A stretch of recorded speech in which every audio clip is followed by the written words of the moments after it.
ملک صاحب وہ لڑکی بھاگ گئی۔ بھاری مردانہ آواز آئی تھی، لیکن وہ پھرتی سے برابر والے کمرے میں کود گئی۔ پاؤں سے بہتے خون کے باوجود راہداری سے گزرتے لان میں چھپ گئی۔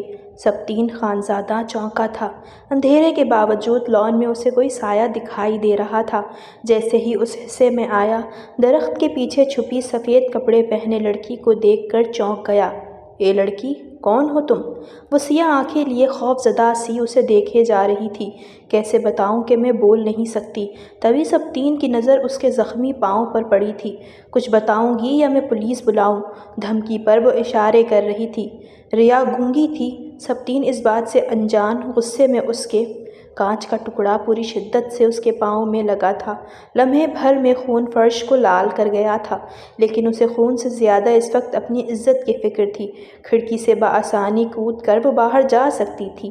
یہ چند لمحات ہی تو تھے اس کے پاس۔ کانپتے ہاتھوں سے کھڑکی کھولی تو راہداری میں کوئی بھی نہیں تھا، اور اسی موقع کا فائدہ اٹھا کر وہ پچھلے حصے میں چلی آئی۔ درختوں کے پیچھے چھپتے چھپاتے وہ اس چھوٹی دیوار تک آ گئی تھی۔ اسے پھلانگنا آسان نہیں تھا، زیادہ مشکل بھی نہیں تھا، لیکن اسے کوشش کرنی ہی تھی۔ وہ بھی دیوار پھلانگنے کی کوشش کر ہی رہی تھی کہ اچانک اسی خوفناک چہرے والے آدمی کی بھیانک آواز ریا کے کان میں آئی تھی۔ ملک صاحب، وہ لڑکی بھاگ گئی ہے، نہ جانے کہاں چلی گئی۔ کھڑکی کھلی پڑی ہے۔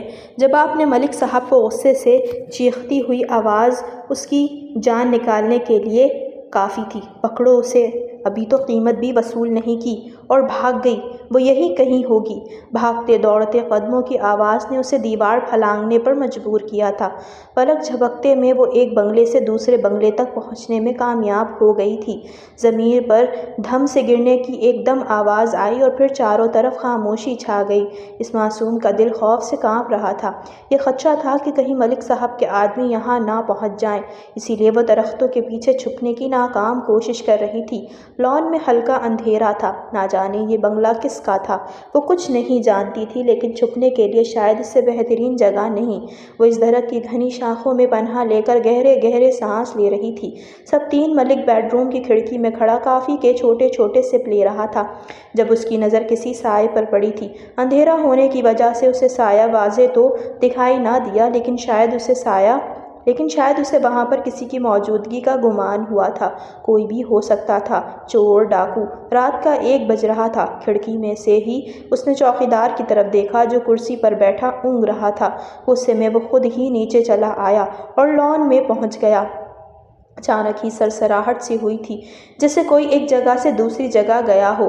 وہ چوکنا ہو کر چاروں طرف دیکھنے لگا، تبھی اس کی نظر جگہ جگہ لگے ہوئے خون کے ٹپکوں پر پڑی تھی۔ وہ حیران تھا۔ جیسے ہی گھوم کر اس درخت کے پیچھے آیا، نازک کمزور سی سفید لباس والی لڑکی کو دیکھ کر اسے اپنی آنکھوں پر یقین نہیں آیا تھا۔ چھپنے کی ناکام کوشش کرتے ہوئے اس نے آنکھیں پھاڑ کر سبطین ملک کی طرف دیکھا تھا۔ اے لڑکی، کون ہو تم؟ کس کی اجازت سے اس گھر میں آئی؟ وہ بلند آواز میں چلایا تو وہ سہم کر اٹھ کھڑی ہوئی۔ چوری کرنے آئی تھی اس گھر میں؟ وہ اسے گھور رہا تھا۔ شاید یہ کسی گینگ کی ساتھی تھی۔ کانپتی ریا نے فوراً ہی نفی میں سر ہلایا تھا۔ جھوٹ بول رہی ہو، چلو باہر آؤ۔ اس نے حکمیانہ انداز اپنایا تھا۔ اب وہ کانپتا وجود لیے اس کے سامنے تھی۔ سچ بتاؤ، کس ارادے سے وہاں چھپی ہوئی تھی؟ وہ ابھی تک مشکوک نگاہوں سے اسے دیکھ رہا تھا۔ تبھی سبطین کی نظر اس کے ننگے پاؤں پر پڑی۔ اس کا پاؤں پورا سرخ ہو رہا تھا، خون سے شاید زخمی تھا، اسی لیے وہ لنگڑا کر چل رہی تھی، اور اب لان کے بیچوں بیچ کھڑی ادھر ادھر دیکھ رہی تھی۔ بتاؤ جلدی، خاموش کیوں ہو؟ کون ہو تم؟ وہ اس کی خاموشی پر اکتایا تھا، جو اپنی سیاہ آنکھوں سے بس اسے دیکھے جا رہی تھی۔ ریا بہت سہمی ہوئی تھی۔ یا خدا، میں ان سے کیسے بتاؤں کہ میں بول نہیں سکتی؟ کیسے جواب دوں کہ میں اپنی عزت اور جان بچانے کے لیے یہاں آئی ہوں، کسی چوری کے ارادے سے نہیں؟ وہ لب کاٹنے لگی، لیکن اس کی آنکھیں آنسوؤں سے بھر گئی تھیں۔ تم کسی گینگ کی سرگنا ہو، جبھی زبان نہیں کھول رہی۔ رک جاؤ، ابھی پولیس کو فون کرتا ہوں۔ اس کے سامنے منہ کھولوں گی۔ وہ موبائل پر نمبر ملانے لگا۔ ریا نے اس کے سامنے ہاتھ جوڑ دیے، پھر زور زور سے نفی میں سر ہلانے لگی، جیسے اسے نمبر ملانے سے منع کر رہی ہو۔ اس کی آنکھوں سے زاروں قطار آنسو گر رہے تھے۔ پھر اس نے اپنے منہ کی طرف اشارہ کیا تھا کہ میں بول نہیں سکتی۔ وہ اشارے سے کوئی بات کہہ رہی تھی۔ سبطین اس کے اشارے سمجھنے سے قاصر تھا۔ حیرت سے اسے دیکھنے لگا۔ کیا کہہ رہی ہو تم؟ کیا تم بول نہیں سکتی؟ تنگ آ کر اس نے کہا تھا۔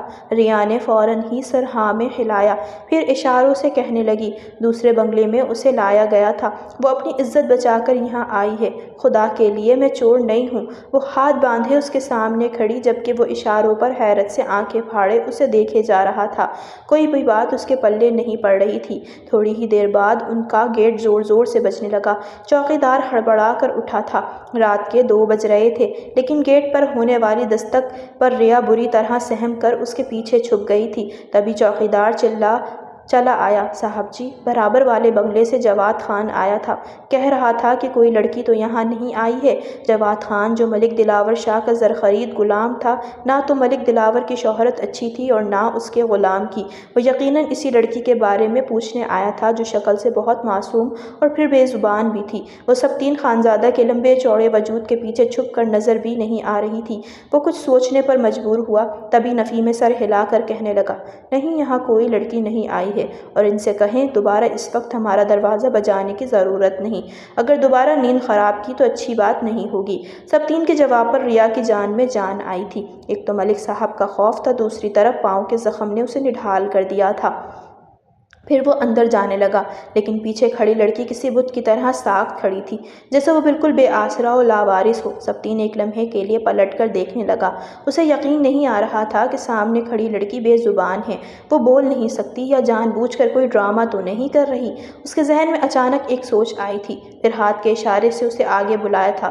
خون قطرہ قطرہ ابھی بھی اس کے پاؤں سے ٹپک رہا تھا، اور وہ لنگڑاتے ہوئے چلتی اس کے سامنے آ کر کھڑی ہاتھ مسلنے لگی، جیسے اس کے حکم کا انتظار کر رہی ہو۔ یہاں سردی میں کب تک کھڑی رہوں گی؟ چلو اندر چلی جاؤ۔ آخر اس سخت مزاج انسان کو اس بے زبان لڑکی پر رحم آ گیا تھا۔ تبھی وہ اس کی تقلید میں اندر لاؤنج میں چلی آئی۔ سردی کی شدت سے فرش کی ٹھنڈک بھی عروج پر تھی۔ اس کے وجود پر کپکپی سی طاری تھی۔ بنا کسی چادر دوپٹے کے وہ اس کے سامنے کھڑی تھی۔ سبطین کو اچھا بھی نہیں لگ رہا تھا۔ کیا ہوا ہے تمہارے پاؤں پہ؟ ایک بار پھر سے وہ فراموش کر گیا تھا کہ یہ لڑکی گونگی ہے۔ وہ ہاتھ کے اشارے سے بتانے لگی کہ کانچ کا ٹکڑا میرے پاؤں پر لگ گیا تھا، لیکن سبطین اس کی کوئی بھی بات سمجھ نہیں پا رہا تھا۔ تبھی وہ تنگ آ کر اسے دیکھنے لگا۔ وہ سمجھ گیا تھا کہ اس کے پاؤں میں تکلیف ہے، جو اس کے چہرے پر صاف ظاہر ہو رہی ہے۔ حمید صاحب کو جاگتے دیکھ فوراً ہی سرونٹ کوارٹر سے یہاں آیا تھا۔ صاحب جی، کیا ہوا؟ کوئی پریشانی ہے کیا؟ آوازیں آ رہی تھیں مجھے آپ کی۔ وہ مؤدب سا اس کے سامنے کھڑا تھا۔ ہاں، وہ میڈیسن باکس لا کر دو۔ حمید لمحے میں ہی میڈیسن باکس لے آیا تھا۔ اسے بھیج کر اس نے ریا کی طرف دیکھا، جو مسلسل سہمی ہوئی تھی۔ ادھر بیٹھو، صوفے پر پٹی کر دوں میں تمہاری پاؤں کی؟ وہ اس سے اجازت مانگ رہا تھا۔ باوجود سردی کے ریا کے ماتھے پر پسینے کی چمک تھی، پھر بھی اس نے ہاں میں سر ہلا دیا تھا۔ نہ جانے کیوں یہ مہربان سا شخص اسے بہت اچھا لگ رہا تھا، اس انسان جیسا نہیں جو ابھی چند لمحے پہلے اس کے سامنے آیا تھا۔ ملک دلاور جو انسان کے روپ میں ایک شیطان تھا۔ سبطین نے اس کے زخم پر دوا لگا کر پٹی کر دی تھی تو اسے بھی سکون محسوس ہوا۔ پیاس سے لب سوکھے ہوئے تھے تو گلا اکڑا پڑا تھا۔ وہ سامنے کمرہ ہے، وہاں جا کر آرام کر لو، اور صبح وہیں چلی جانا جہاں سے آئی ہو۔ سبطین کی سرد آواز پر وہ کیا کہتی؟ ویسے بھی بول نہیں سکتی تھی۔ خاموشی سے سر جھکا کر رہی۔ جیسے ہی اٹھ کر سامنے کمرے میں جانے لگی، اچانک اس نے آواز دی تھی، سنو لڑکی، تم نے کھانا تو نہیں کھانا؟ ریا نے نفی میں سر ہلا دیا تھا۔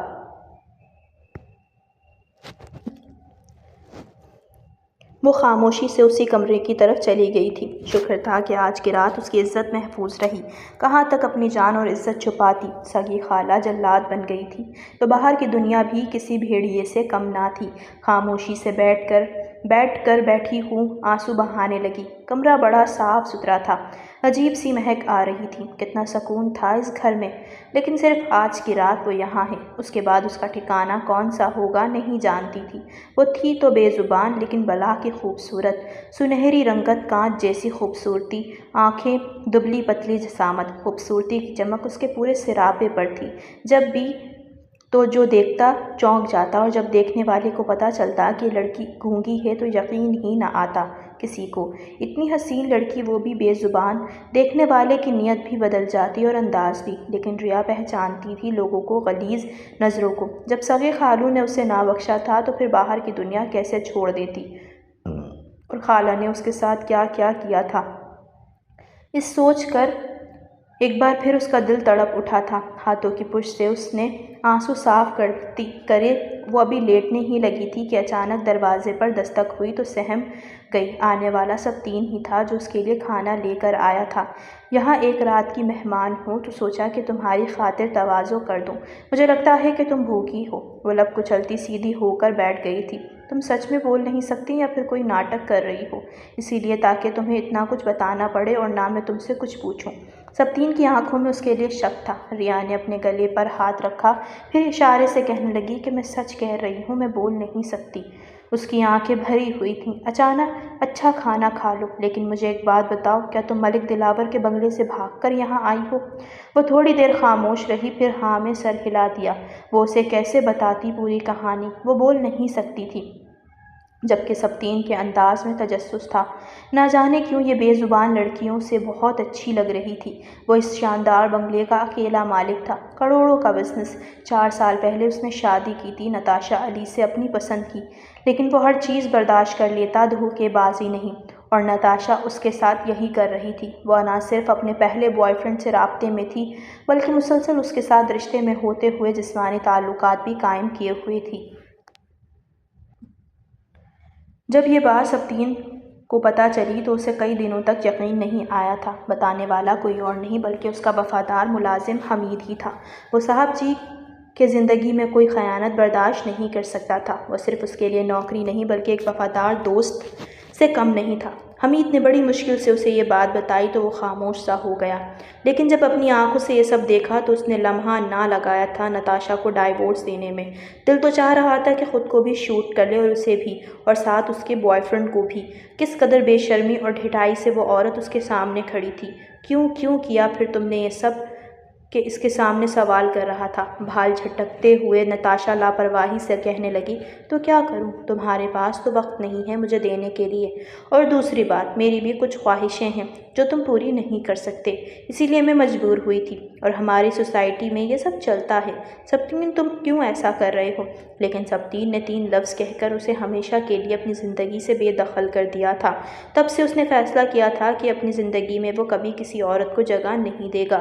اکیلی زندگی بہت خوبصورت ہوتی ہے، کسی بھی ٹینشن سے آزاد۔ وہ اس ملک سے دوسرے ملک تو کبھی اس شہر سے دوسرے شہر بزنس کے سلسلے میں گھر میں وہ کم ہی رکتا، لیکن آج جو ہوا تھا وہ حیران کر دینے والا تھا، خاص طور پر سامنے بیٹھی یہ لڑکی جو اسے بہت ہی دلچسپ لگ رہی تھی۔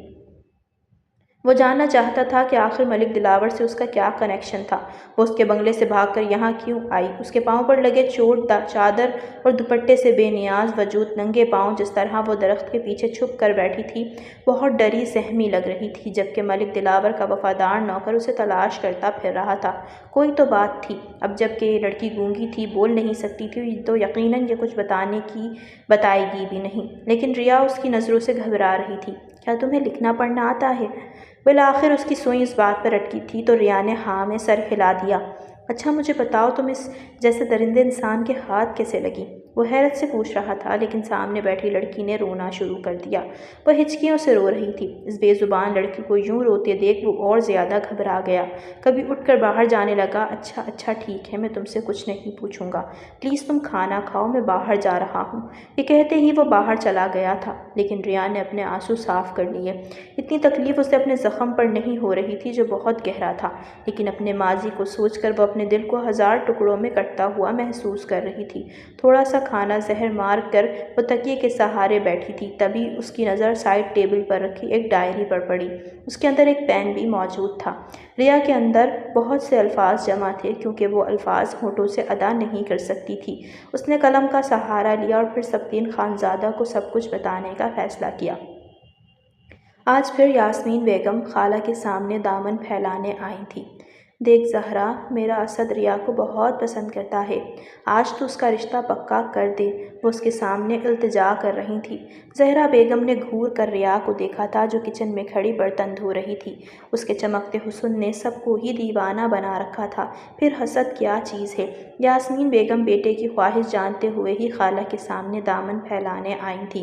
دیکھ یاسمین، پہلے بھی میں نے تجھے انکار میں جواب دیا تھا، اور ابھی بھی میرا جواب انکار ہی ہے۔ نہ تیرے بیٹے کے کے پاس کوئی ڈھنگ کی نوکری ہے نہ تعلیم۔ میری ریا کو دیکھو، لاکھوں میں ایک ہے، پورے محلے میں ریا جیسی کوئی لڑکی نہیں۔ وہ میری مری ہوئی بہن کی نشانی ہے۔ ان کے لہجے میں غرور دیکھ کر یاسمین بیگم حیران تھی۔ لیکن تم یہ کیوں بھول رہی ہو زہرا کہ وہ لڑکی گونگی ہے؟ میں اس کی یہ کمی جانتے ہوئے بھی تیرے سامنے دامن پھیلانے آئی ہوں۔ زہرا نے تنفر سے یاسمین بیگم کو دیکھا تھا۔ اچھا تو مجھ پر یہ مہربانی نہ کر، جا کر اپنے اسد کے لیے کوئی اور تیز زبان والی لڑکی دیکھ لے۔ میں بھی تیری چالاکی اور مکاری کو اچھی طرح سمجھتی ہوں۔ میں تو اس بے زبان کو اس لیے اپنی بہو بنانا چاہتی ہوں تاکہ تیرا بیٹا تیرے قابو میں رہے، اور یہ لڑکی جو تیرے سامنے کچھ بول بھی نہ سکے گی، دن رات تیری خدمت کر کے تجھے سکون پہنچائے گی۔ بس یہی لالچ ہے نا تمہیں؟ زہرا بیگم کی کھری کھری باتوں نے یاسمین کو غصہ دلا دیا تھا۔ ٹھیک ہے، تیری مرضی۔ آج تیرے نخرے آسمان پہ پہنچے ہوئے ہیں۔ ہم بھی دیکھیں گے کہ تو ریا کی شادی کس سے کرے گی۔ تو جس قسم کی عورت ہے، کچھ اچھے کی امید تو نہیں ہے۔ دونوں میں تو میں شروع ہو گئی تھی۔ لڑائی جھگڑا اس حد تک بڑھا کہ خالہ نے اسے دھمکی دی، آئندہ میری دہلیز پار نہ کرنا۔ میں کبھی بھی ریا کی شادی تیرے اسد سے نہیں کروں گی۔ یاسمین بیگم کی آنکھیں نم تھیں۔ میں تو بیٹے کی خواہش پوری کرنے کے لیے زہرا جیسی مغرور عورت کے سامنے دامن پھیلانے آئی تھی، لیکن اس کا مزاج ہی نہیں مل رہا تھا۔ در حقیقت اس کی بانجی حسن میں بے مثال تھی، تو سلیقہ اس کے اندر کوٹ کوٹ کر بھرا تھا۔ اوپر سے اس کی خاموش چہرے کی معصومیت اس کے حسن کو چار چاند لگا دیتی۔ جو بھی اسے دیکھتا رہ جاتا۔ لیکن جب پتہ چلا کہ وہ بے زبان گونگی لڑکی جو ہمیشہ خاموش رہتی ہے، خدا نے اسے بولنے کی صلاحیت سے محروم رکھا ہے، تو دیکھنے والوں کی آنکھوں میں تعسف ہوتا۔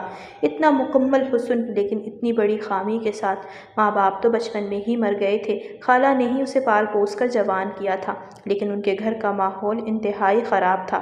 خالو کو جوئے کی لت تھی، اکثر ہی ان کی راتیں باہر گزرتیں تو خالہ کی دونوں بڑی بیٹیاں لڑکوں سے نین مٹکا کرنے میں ماہر تھیں۔ دونوں کا ہی کسی نہ کسی لڑکے سے چکر چلتا رہتا، ایک کو چھوڑ کر دوسرے سے، دوسرے کو چھوڑ کر تیسرے سے۔ کبھی کبھی خالو جوئے میں پیسے جیت جاتے تو گھر بھی لے آتے تھے۔ خالہ بجائے انہیں کوسنے، انہیں منع کرنے کے، پیسے دے کر ان کی بھی نیت پھسل جاتی۔ وہ ایک لالچی طبیعت کی مالک عورت تھی، شروع سے ہی ایک طرز بھری زندگی گزاری تھی، نہ کبھی اچھا کھایا نہ کبھی اچھا پہنا۔ دو بیٹیوں کے ساتھ تیسری ریا کی ذمہ داری بھی ان کے اوپر تھی، لیکن وہ اس لڑکی کے بارے میں بہت کچھ سوچتی تھیں۔ ان کی دونوں بیٹیاں معمولی شکل و صورت کی، واجبی سی صورت کی لڑکیاں تھیں۔ رنگت سانولی، جسم فربا، اوپر سے بات بے بات کہہ کے لگانے کی عادت نے جسے ان کے چہرے کی رونق چھین لی تھی۔ ان کے مقابلے میں ریا پورا دن مصروف رہتی، خالہ اس سے بھرپور کام لیتی تھیں۔ اتنا سکون جو ملتا تھا، جسم کچھ زیادہ ہی آرام طلب ہو گیا تھا۔ وہ 10 سال کی تھی جب خالہ کے گھر آئی تھی۔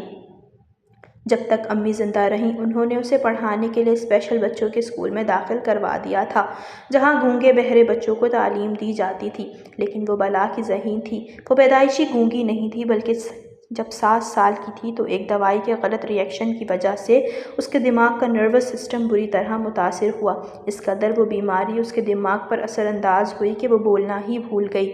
یہ ایک بہت بڑا صدمہ تھا، جبکہ امی اکثر ہی بیمار رہتی۔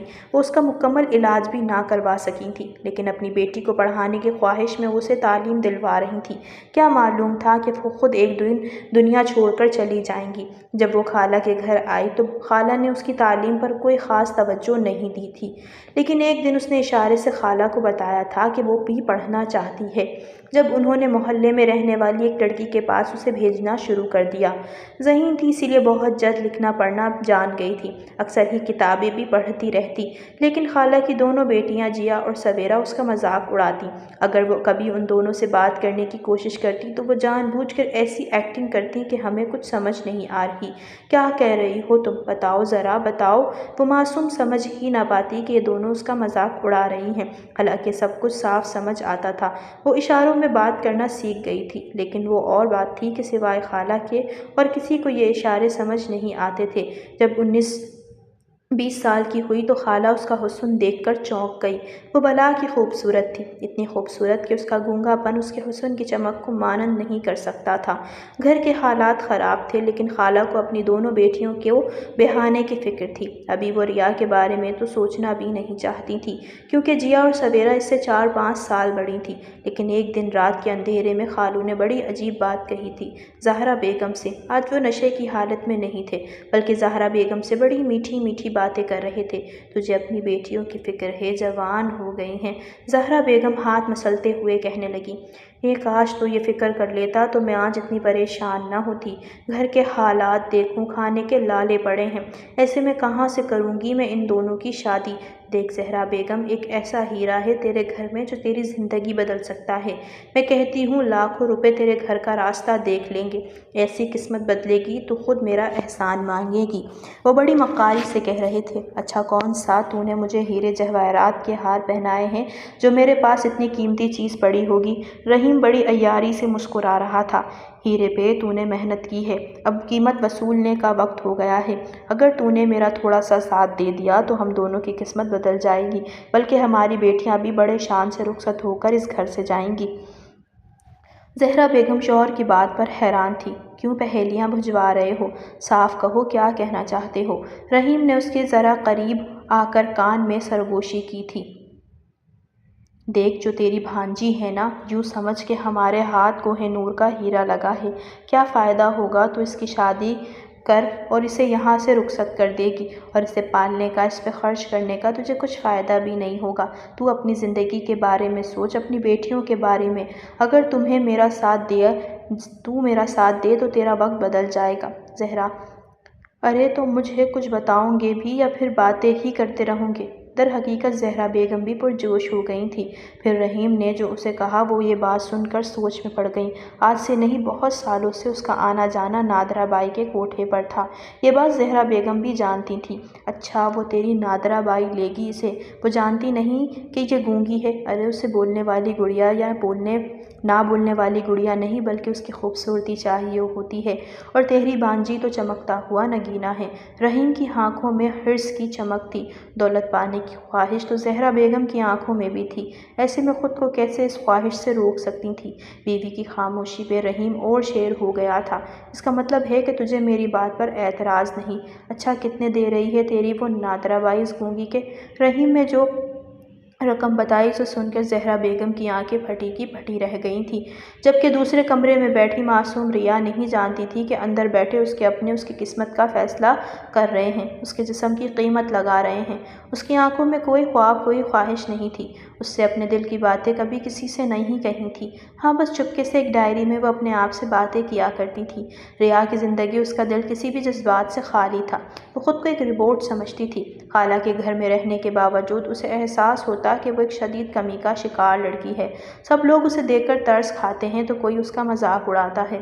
اکثر جیا اور سویرا اسے ایسی باتیں کہہ دیا کرتیں، لیکن وہ ان کی باتیں صرف سن سکتی تھی، پلٹ کر جواب نہیں دے سکتی تھی۔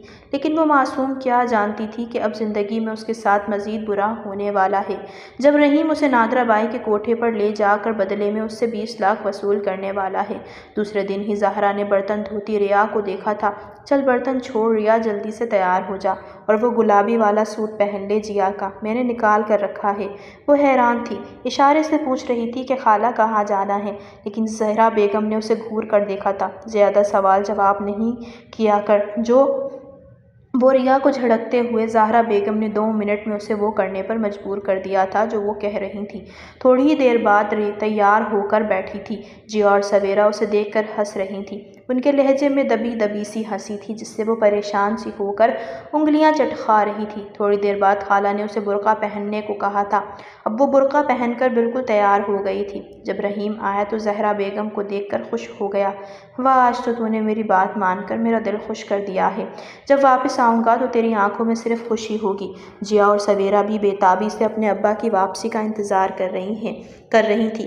ظاہر ہے پیسوں کی بارش جو ہونے والی تھی، لیکن ریا ان سب باتوں سے بے خبر تھی۔ پھر خالہ کہنے پر چپ چاپ خالو کے ساتھ باہر آ گئی۔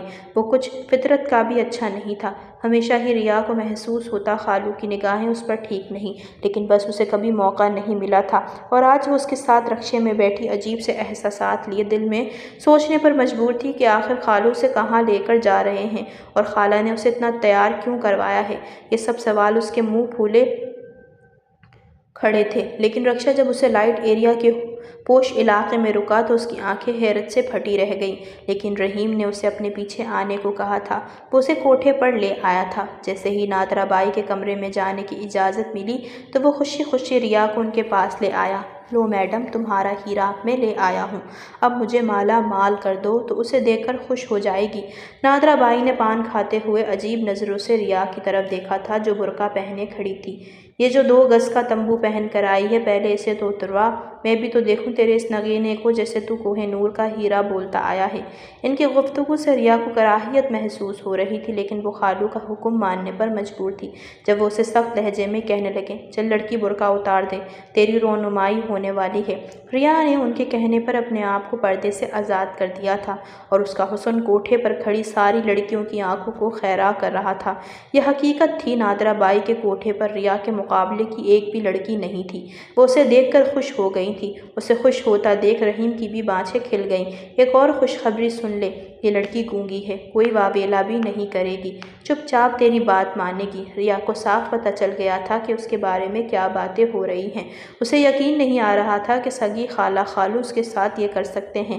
وہ اسے بیچنے کے لیے کوٹھے پر لے آیا تھا۔ نادرا بائی نے بدلے میں پیسوں سے بھرا ہوا بیگ رحیم کے حوالے کیا تھا۔ وہ بھاگ کر اس کے پیچھے جانے لگی، لیکن نادرا بائی کے کوٹھے کے 2 نگران موٹی عورتوں نے اسے قابو کر لیا تھا۔ اس کی آواز، اس کی چیخیں اندر ہی گھٹ کر رہ گئی تھیں۔ وہ بلک بلک کر رونے لگی۔ نادرا بائی تماشا دیکھنے والی لڑکیوں کو لاپرواہی سے کہنے لگی، چلو سب اپنی اپنی کوٹریوں میں 2-4 دن روئے گی، پھر عادت ہو جائے گی۔ اسے بھی چل لڑکی اب چپ ہو جا، یہ ٹوپی ڈرامہ چھوڑ۔ اے فردوس، اسے لے جا کر کمرے میں زیادہ دیر کسی کے آنسو نہیں دیکھ سکتی، مجھے غصہ آنے لگتا ہے۔ اس نے ناک چڑھا کر ایک موٹی عورت کو آواز لگائی جو ریا کو بازو سے گھسیٹتی اپنے ساتھ لے گئی تھی، اور وہ اپنے حال پر روتی پیٹتی بے بسی سے آسمان کی طرف دیکھ کر فریاد کر رہی تھی۔ 2 دن بعد نادرا بائی اس کے پاس آئی تھی۔ چل جلدی سے تیار ہو جا لڑکی، ویسے بھی تو شور شرابہ کرنے والی بھی نہیں، آرام سے جو فردوس تجھے کہتی ہے مان لے، ورنہ میں اپنے انداز سے سمجھاؤں گی۔ وہ سہمی ہوئی ہرنی کی طرح نادرا بائی کو دیکھ رہی تھی جو بڑی ہی خطرناک عورت تھی۔ پھر وہ اس کے کان میں سرگوشی کرتے ہوئے کہنے لگی،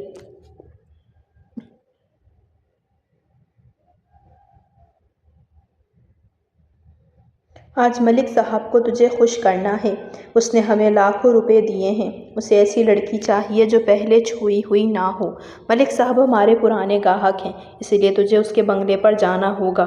جو بھی نئی لڑکی آتی ہے پہلے انہیں خوش کرتی ہے، اس کے بعد کسی دوسرے گاہک کو پیش کرتے ہیں۔ ریا کی پوری جان کانپ رہی تھی، آج اس کی عزت داؤ پر لگنے والی تھی۔ ملک صاحب کے بنگلے پر نادرا بائی کے کوٹھے کی وین اسے اس بنگلے پر چھوڑ کر چلی گئی تھی۔ ملک صاحب کا خاص آدمی جواد نے اسے سر سے پاؤں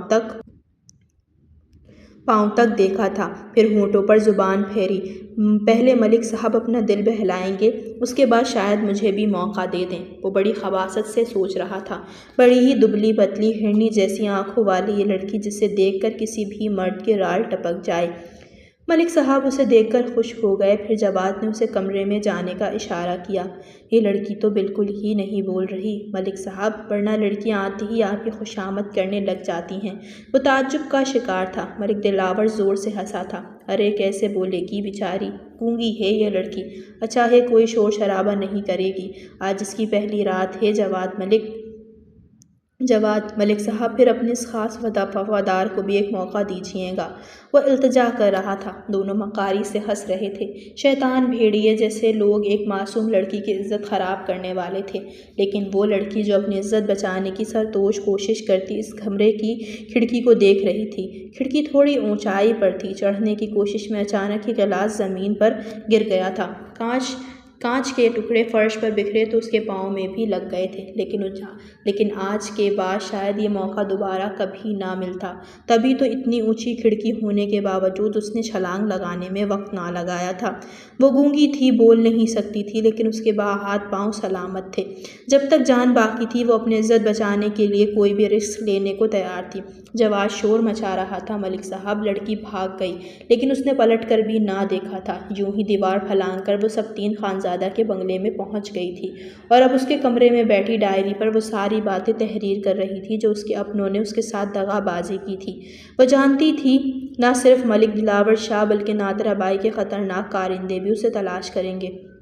اس نے ڈائری کے ایک آخری کونے میں ایک التجا لکھی تھی، آپ مجھے کسی دارالامان، کسی یتیم خانے میں چھوڑ دیں جو میرے لیے محفوظ ٹھکانہ ہو، جہاں پر میری عزت محفوظ رہے۔ میں ساری زندگی آپ کو دعائیں دوں گی۔ خدا کے لیے آپ میری مدد کر دیں۔ میں بول نہیں سکتی، لیکن میں ایک انسان ہوں، میرے اندر بھی احساسات ہیں۔ میں ایک لڑکی ہوں، میری خواہش ہے میری عزت محفوظ رہے۔ درندوں سے بچ کر میں بھی ایک محفوظ زندگی گزارنا چاہتی ہوں۔ اس کے آنسو اس کاغذ کو بھگو رہے تھے، لیکن اس نے ڈائری میں اپنے دل کی ساری باتیں تحریر کی تھیں۔ سبطین خانزادہ صبح آفس جانے کی تیاری کر رہا تھا۔ ناشتے کی ٹیبل پر حمید اس کے سامنے مؤدب سا کھڑا تھا۔ جیسے ہی وہ جانے لگا، صاحب جی، اس لڑکی کا کیا کرنا ہے؟ حمید کی آواز پر وہ پلٹا تھا۔ صبح تک وہ لڑکی اسے یاد ہی نہ تھی، اور ابھی ایک دم سے ہی اس کے ذہن میں کچھ دھماکہ سا ہوا تھا۔ وہ کچھ سوچتے ہوئے پلٹا، لیکن دروازے پر وہ کھڑی تھی، ابھی بھی ننگے پاؤں، وہی سفید لباس پہنے۔ اس کی آنکھیں سرخ ہو رہی تھیں جیسے پوری رات روتی رہی ہو۔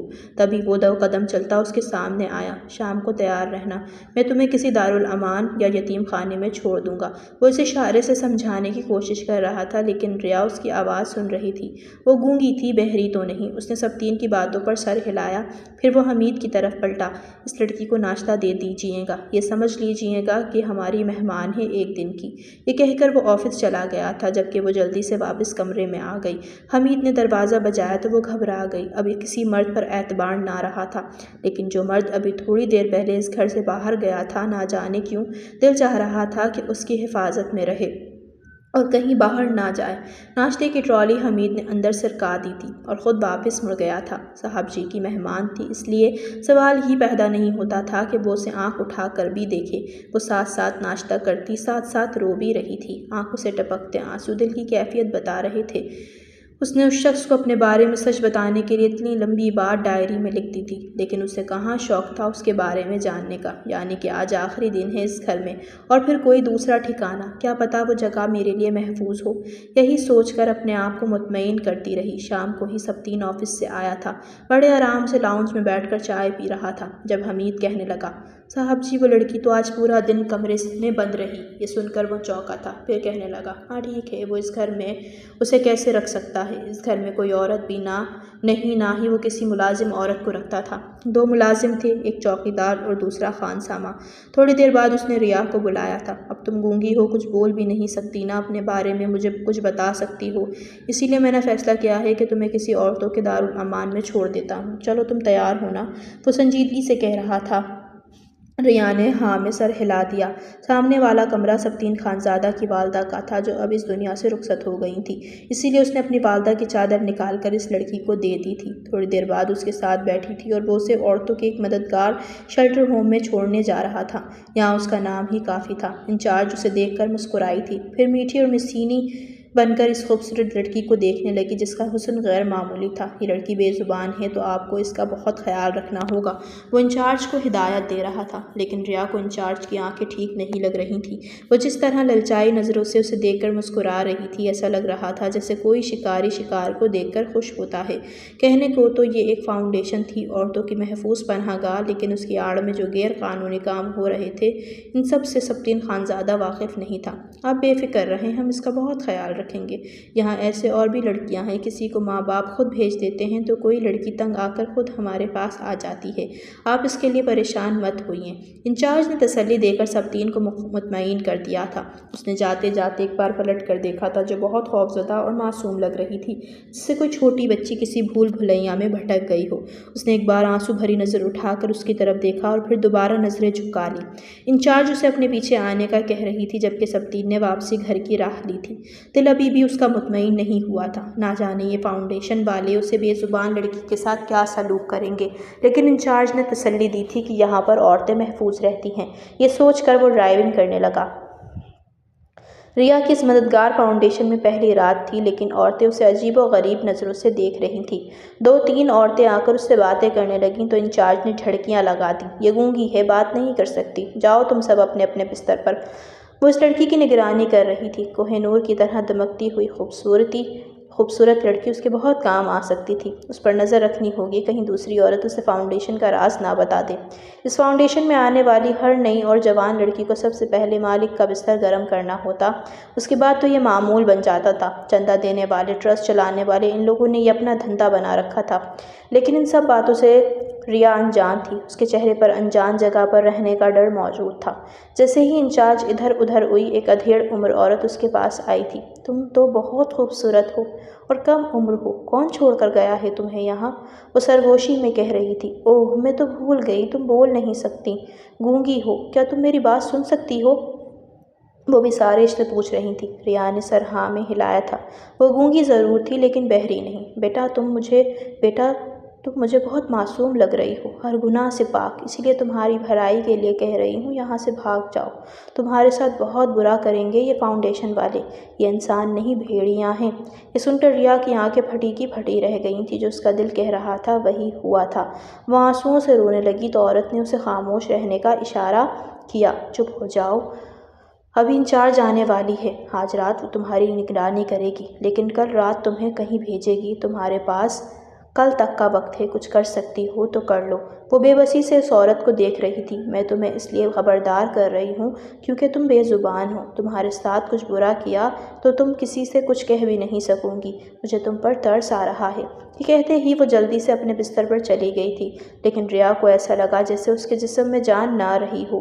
ایک شکنجے سے نکل کر وہ دوسرے شکنجے میں پھنس چکی تھی۔ اسے بے اختیار وہ شخص بہت ظالم اور بے رحم لگا تھا جو اسے اس گندگی میں چھوڑ کر چلا گیا تھا۔ تبھی انچارج کرک چہرہ لیے اندر آئی تھی۔ یہ دیکھ کر وہ مطمئن ہو گئی کہ اس نئی لڑکی کے پاس کوئی بھی دوسری عورت موجود نہیں۔ پھر وہ واپس پلٹ گئی تھی۔ رات کے 10 بجنے والے تھے لیکن ریا کو نیند کہاں آتی تھی، بس وہ خدا سے ہی مدد مانگ سکتی تھی، ایک اللہ ہی کے آسرے پر زندہ تھی، ورنہ لوگ جانور بن کر اسے نوچنے کو تیار تھے۔ صاحب جی، آپ کی مہمان چلی گئی۔ وہ لاؤنج میں بیٹھا ٹی وی دیکھ رہا تھا۔ کل چھٹی تھی آفس کی، سنڈے ہونے کی وجہ سے، اس لیے وہ مطمئن تھا، ویسے بھی اسے رات گئے تک جاگنے کی عادت تھی۔ حمید کی بات پر چونک کر اسے دیکھنے لگا۔ مہمان؟ اچھا وہ لڑکی، ہاں میں اسے چھوڑ آیا ہوں۔ دراصل وہ میری کوئی رشتہ دار نہیں بلکہ ایک انجان لڑکی تھی، تو غلطی سے اس گھر میں آ گئی تھی، اور پھر گونگی بھی تھی تو اس سے اس گھر میں کیسے رکھتا، میں اسے مددگار فاؤنڈیشن میں چھوڑ آیا ہوں۔ صاحب جی، بیگم صاحبہ کے کمرے ایک ڈائری ملی تھی، لیکن اس میں کافی کچھ لکھا ہوا تھا، شاید یہ سب اس لڑکی نے لکھا تھا۔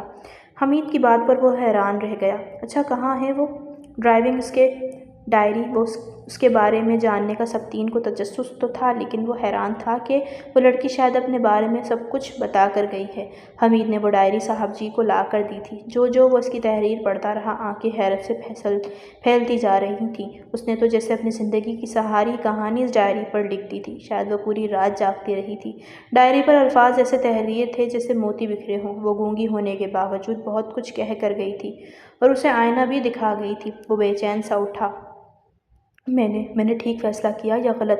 اگر اس بے زبان لڑکی کے ساتھ کچھ غلط ہو گیا تو اس کا ذمہ دار میں ہوں گا۔ وہ کچھ سوچتا ہوا ایک فیصلہ کرنے پر مجبور ہوا اور پھر گاڑی کی چابی اٹھا کر باہر کی سمت قدم بڑھا دیے۔ حمید نے مسکرا کر اپنے صاحب جی کو جاتے ہوئے دیکھا۔ جتنا وہ سخت مزاج بنتا تھا اتنا تھا نہیں، بہت اچھے دل کا مالک تھا، لیکن حمید نے بھی اس معصوم اور بے زبان لڑکی کی داستان پڑھ لی تھی، جبھی تو جان بوجھ کر وہ ڈائری صاحب جی کے ہاتھوں میں تھمائی تھی۔ اس کی بھی خواہش تھی کہ اپنے مہربان مالک کا گھر دوبارہ بستے ہوئے دیکھنے کی۔ شاید وہی لڑکی جو محفوظ پناہ کی تلاش میں دنیا میں بھٹکتی پھر رہی ہے، یہی اس گھر اس کا ٹھکانہ بن جائے۔ صاحب جی یقیناً اس لڑکی کو واپس لینے گئے ہیں، وہ سوچتے ہوئے مسکرا رہا تھا۔ ارے سبطین صاحب، کیا ہوا؟ سب خیریت؟ ایمرجنسی میں مجھے کیوں بلایا ہے؟ انچارج کے گھبرائے ہوئے چہرے کو وہ غور سے دیکھ رہا تھا، پھر سرد لہجے میں کہنے لگا، جو لڑکی کل میں یہاں چھوڑ کر گیا تھا میں اسے واپس لینے آیا ہوں، آپ بلائیں اسے۔ اس کے لہجے میں کھردرا پن تھا۔ انچارج گھبرا گئی، ہاتھ آئی سونے کی چڑیا واپس جانے کی مایوسی اس کے چہرے پر رقم تھی۔ سبطین بھی ایک کھلاڑی تھا، کوئی عام انسان نہیں۔ بچھاڑے کے تاثرات سے اندازہ لگا رہا تھا کہ انچارج کے چہرے سے کتنی مایوسی ہے۔ میں نے کہا تو ہے آپ مطمئن رہیں، وہ یہاں بالکل محفوظ ہے۔ کیا آپ اسے کسی دوسرے ادارے کے حوالہ کرنا چاہتے ہیں؟ وہ گڑبڑاتے ہوئے سبطین سے کہہ رہی تھی۔ جی نہیں، میں اسے اپنے حوالے کرنا چاہتا ہوں، بس آپ سے جو کہا ہے آپ وہ کریں۔ انچارج نے مایوسی سے اندر قدم بڑھائے تھے، اور تو مالک کو فون بھی کر چکی تھی کہ ایک نیا شکار ہاتھ لگا ہے، بس جلدی سے آپ واپس آ جائیں، آپ ہی کا انتظار ہے۔ لیکن اب مالک اور اس کا دونوں کا ہی دل ٹوٹنے والا تھا۔ نہ جانے یہ کھیل کتنی لڑکیوں کے ساتھ وہ کھیل چکے تھے، لیکن ریا خوش نصیب ٹھہری تھی۔ تھوڑی دیر بعد وہ سبطین کے سامنے تھی، وہی کالی چادر لپٹا معصوم چہرہ، خوف زدہ آنکھیں۔ وہ معصوم تو سمجھ رہی تھی کہ شاید انچارج اسے وہیں لے کر جا رہی ہے جس کے بارے میں عورت نے اسے خبردار کیا تھا، لیکن سامنے کھڑے شخص کو دیکھ کر اسے یقین نہیں آیا تھا کہ دعا یوں بھی قبول ہوتی ہے۔ وہ حیران تھی۔ تھوڑی دیر بعد وہ اس کے برابر میں گاڑی میں بیٹھی تھی، اس بات سے انجان کہ اگلی منزل کون سی ہے، لیکن اسے وہ گھر لے آیا تھا۔ وہ گھبرائی سی ادھر ادھر دیکھ رہی تھی، لیکن سبطین کی گہری نظریں اس کے وجود پر تھیں۔ میں نے تمہارے بارے میں سب جان لیا ہے، وہ تحریر جو تم نے ڈائری میں لکھی تھی۔ کیا تم اپنی خالہ کے گھر واپس جانا چاہتی ہو؟ ریا نے خوف زدہ انداز میں زور زور سے نفی میں سر ہلایا تھا۔ اچھا، تو پھر اگر میں تم سے نکاح کر لوں تو تمہیں کوئی اعتراض تو نہیں؟ اب کہ اس کی آنکھوں میں حیرت کی چمک تھی، وہ کچھ نہ کہہ سکی تھی۔ نہ ہاں میں گردن ہلائی، نہ میں۔ اس کا مطلب ہے کہ تمہیں یہ بات منظور نہیں؟ شاید میں بھی اعتبار کے قابل نہیں ہوں۔ سبطین خانزادہ کے لہجے میں دکھ تھا۔ ریا نے زور زور سے نفی میں ہلایا تھا، پھر ہاتھ کے اشارے سے اسے کہنے لگی، مجھے یقین ہے آپ پر، مجھے ایک محفوظ گھر چاہیے جو آپ کے ساتھ میں مل جائے گا۔ اس کی آنکھوں کی نمی